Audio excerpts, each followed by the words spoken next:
अस्सलामु अलैकुम वरहमतुल्लाहि वबरकातुह। प्रिय मित्रों, आज का विषय है स्नान। आप ये बात अच्छे प्रकार जानते हैं कि अगर कोई व्यक्ति, कोई मनुष्य अपवित्र हो जाए तो पवित्रता प्राप्त करने के लिए उसे स्नान करना पड़ता है। वुज़ू टूट जाए तो उसे वुज़ू करना पड़ता है, परंतु अगर उसको बड़ी अपवित्रता लग जाए तो बड़ी अपवित्रता और नापाकी से पवित्रता प्राप्त करने के लिए स्नान करना पड़ता है।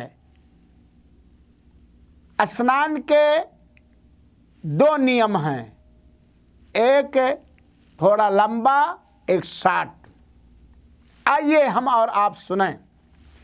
संपूर्ण स्नान के नियम, संपूर्ण मुकम्मल स्नान करने का विधि, नियम तथा तरीका। सबसे पहले हम अपने हृदय में ये नियत रखें कि हम अपवित्र हैं, अपवित्रता प्राप्त करने जा रहे हैं। उसके बाद हम बिस्मिल्लाह कहें, बिस्मिल्लाह। उसके बाद हम अपने दोनों हाथों को धुल लें, अपने दोनों हाथों को अच्छे प्रकार धुल लें, ताकि हाथ में अगर कोई गंदगी, अपवित्रता की चीज़ हो तो पानी में ना जाने पाए। फिर उसके बाद हम अपने गुप्तांग शर्मगाह को बाएं हाथ से अच्छे प्रकार धुल ले और बाएं हाथ को साबुन से और मिट्टी से हम धुल लें। फिर उसके बाद जिस प्रकार नमाज के अदा करने के लिए हम वुज़ू करते हैं, संपूर्ण वुज़ू कर लें, मुकम्मल वुज़ू कर लें। वुज़ू करने के पश्चात हम चुल्लू भर पानी लेकर के इस तरीके से अपने सिर पर रखें पानी, ताकि सिर का बाल ही नहीं बल्कि सारे बालों की जड़ों को पानी पहुंच जाए, भीग जाए। संपूर्ण वुज़ू करने के बाद हम पानी लेकर के अपने सरों पर डालें और खूब सरों को हम अच्छे प्रकार भिगो लें, चाहे महिला हो चाहे पुरुष। ये सबके लिए एक ही विधि और एक ही नियम है। फिर इसके बाद हम मग से या हाथ से या किसी चीज़ से अपने पूरे शरीर पर डालें। प्रारंभ करें पानी डालना, जल डालना दाहिने ओर से। पहले दाहिने ओर से डालें और फिर उसके बाद बाएं ओर से डालें, और इस तरीके से अपने पूरे शरीर को भिगो लें पानी से, कि पूरे शरीर में शरीर का कोई भाग सूखा बाकी न रहे। मल मल करके पूरे सर के बालों की जड़ों को और ये बगल को और नाभि को, नाभि के नीचे, रान के बीच में, पैर के नीचे, यानी पूरे शरीर में सर के बाल की जड़ से लेकर के पैर के तलवे तक पूरे शरीर में चौकन्ना होकर के पानी पहुंचा ले, कहीं सूखी जगह बाकी न रहे। ये स्नान करने का उच्चतम विधि तथा नियम है। प्रिय मित्रों, स्नान करने का या पवित्रता प्राप्त करने का एक शॉर्टकट में भी तरीका है। वो ये है कि हृदय में हमने पवित्र होने की नियत की जबान से बिस्मिल्लाह कहा, पानी मुंह में डालकर कुल्ली कर लिया खूब, फिर नाक में पानी डालकर हमने झाड़ दिया, फिर पूरे बदन को पानी से अच्छे प्रकार भिगो लिया, तब भी हमारा स्नान हो जाएगा।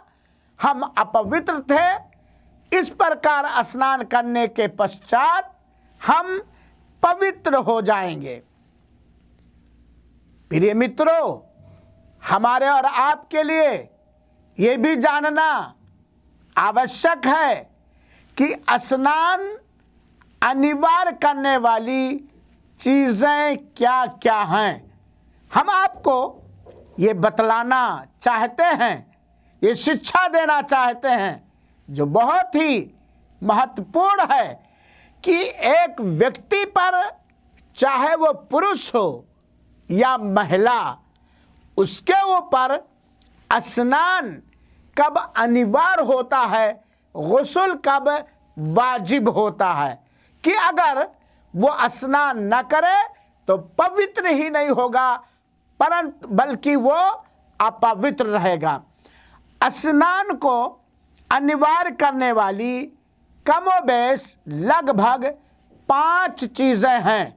इन 5 कामों में से या इन 5 चीज़ों में से कोई भी एक चीज़ हो गई तो व्यक्ति पर, आदमी पर, मनुष्य पर, या महिला हो या पुरुष, उसके ऊपर स्नान अनिवार्य हो जाएगा। नंबर 1, जोश के साथ, आस्वादन के साथ, मणि का, वीर का उछल कर निकलना, कूद कर निकलना, चाहे पत्नी से संभोग द्वारा हो या कोई व्यक्ति अशुभ काम करके हाथ से निकाले, या नाइट फॉल हो, स्वापन दोष, किसी भी प्रकार, अगर महिला हो या पुरुष, उसके गुप्तांग से मणि कूद कर निकली किसी भी प्रकार, किसी भी कारण, तो उसके ऊपर स्नान अनिवार्य हो जाएगा। नंबर 2, स्त्री, महिला तथा पुरुष की महिला तथा पुरुष का लज्जित स्थान, जिसको शर्मगाह कहते हैं, दोनों का आपस में मिल जाना, सुपारी महिला के गुप्तांग में चला जाना, चाहे वीर निकले, मणि निकले या ना निकले, स्नान अनिवार्य हो जाएगा। एक पति ने अपने पत्नी के गुप्तांग में अपने लज्जित अंग का थोड़ा सा हिस्सा डाला तो स्नान अनिवार्य हो जाएगा, पति पर भी, पत्नी पर भी, और ऐसे ही कोई भी इस तरह का काम करे, चाहे वीर निकले या वीर ना निकले। नंबर 3, जो स्नान को अनिवार्य करने वाली चीज़ है, महिला को जब माहवारी आए और माहवारी का रक्त, खून ये बंद हो जाए, जिसको अरबी भाषा में हैज़ कहते हैं या इसी प्रकार मासिक खून कहते हैं, तो मासिक खून के समाप्त होते ही, माहवारी समाप्त होते ही उस महिला पर स्नान अनिवार्य हो जाएगा। इसी प्रकार डिलीवरी के बाद, बच्चा पैदा होने के बाद जो खून महिला को आता है, जब वो उसका आना बंद हो जाए, जिसको अरबी भाषा में निफास कहते हैं, वो खून आना बंद हो जाए, ख़त्म हो जाए, समाप्त हो जाए, तो उसके ऊपर स्नान करना अनिवार्य हो जाए। आप यूँ समझ लीजिए, ये विशिष्ट है, ख़ास है महिलाओं के लिए कि अगर माहवारी आई, जैसे माहवारी का खून बंद हुआ, स्नान महिला पर अनिवार्य हो गया। डिलीवरी के पश्चात जो खून आता है, वो खून आना जैसे ही समाप्त हो जाए तो उसके ऊपर स्नान अनिवार्य हो जाता है। नंबर 4, कोई भी अवा मुस्लिम इस्लाम स्वीकार करे तो उसके ऊपर भी स्नान अनिवार्य होता है, क्योंकि अब मुस्लिम हर प्रकार अपवित्र होता है। तो अगर कोई मुसलमान, कोई अब मुस्लिम, कोई हिंदू मुसलमान हो, इस्लाम में प्रवेश करे तो उसके ऊपर स्नान अनिवार्य हो जाता है।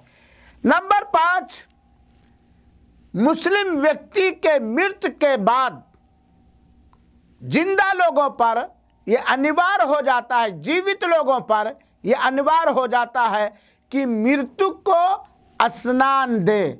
हाँ, अगर वो इस्लामी युद्ध में शहीद हुआ है तो उसे स्नान नहीं दिलाया जाएगा। वो महाप्रलय के दिन अपने जख्म तथा रक्त और खून के साथ ही उठेगा। तो अगर कोई नर हो या नारी, महिला हो या पुरुष, अगर उसका देहांत हो जाए और वो मुस्लिम है तो उसे भी स्नान दिलाया जाएगा। ये 5 काम हैं, इनमें से कोई भी एक काम हो जाए तो स्नान अनिवार्य हो जाएगा। बिना स्नान किए कोई भी पुरुष या महिला या व्यक्ति या आदमी या मनुष्य पवित्र नहीं हो सकता है। प्रिय मित्रों, ये भी हम जान ले कि एक अपवित्र नापाक आदमी पर क्या क्या करना वर्जित है, मना है, इसको हम जान ले अच्छे प्रकार। अगर कोई व्यक्ति, मुसलमान मनुष्य अपवित्र हो जाए तो कुछ काम है जिन्हें वो कदापि नहीं कर सकता है। क्यों? क्योंकि वो अपवित्र है। नंबर 1, सलात पढ़ना, नमाज पढ़ना। अपवित्र मनुष्य अगर नमाज पढ़ेगा तो उसकी नमाज अल्लाह ताला स्वीकार नहीं करेगा और ना ही उसकी नमाज सही होगी, क्योंकि नमाज के लिए छोटी अपवित्रता और बड़ी अपवित्रता से पवित्रता प्राप्त करना अनिवार्य तथा आवश्यक है। नंबर 2, बड़ी अपवित्रता अगर लगी हुई है तो वो व्यक्ति अल्लाह के घर खाने काबा का परिक्रमा नहीं कर सकता। नंबर 3, बड़ी अपवित्रता अगर लगी है, जो मैंने पहले अभी बतलाया है, ऐसा व्यक्ति या मनुष्य या महिला कुरान नहीं पढ़ सकता, कुरान नहीं पढ़ सकता। हाँ, अगर कोई महिला है, उसको मासिक धर्म खून आ रहा है, हैज आ रहा है, माहवारी आ रही है या निफास डिलीवरी के बाद, और उसे भूल जाने का डर है या क्लास में है, तब ऐसी दिशा में वो हाथ में कवर लगा करके कुरान को किसी कवर से उठा ले, डायरेक्ट हाथ ना उठा लगाए और कलम वगैरह से पेज पलट के पढ़ सकती है, वरना नहीं। नंबर 5, अपवित्र मनुष्य मस्जिद में ठहर नहीं सकता, न बैठ सकता है न लेट सकता है। हाँ, अगर बहुत ही आवश्यक है, जरूरी है गुजरना तो गुजर सकता है, लेकिन वो बैठ नहीं सकता है। एक अपवित्र व्यक्ति के लिए ये 5 काम करना वर्जित तथा हराम है। प्रिय मित्रों और सज्जन साथियों, हमने ये जान लिया स्नान करने की विधि, स्नान कब अनिवार्य होता है, अपवित्र व्यक्ति के लिए क्या क्या करना वर्जित है। इसे बार बार सुन लेंगे ताकि हम अच्छे प्रकार इस क्लास को समझ लें। अल्लाह ताला से हम आशा तथा प्रार्थना करते हैं कि हे मेरे सत्य भगवान, जिस प्रकार तूने हमें इस्लाम स्वीकार करने का अवसर प्रदान किया है, इसी प्रकार हमें इस्लाम के विषय में जो महत्वपूर्ण और अनिवार्य शिक्षाएं हैं वो हमें दे दे, ताकि हम तेरे इच्छा अनुसार इस्लाम का पालन कर सकें। वस्सलामु अलैकुम व रहमतुल्लाहि व बरकातुहू।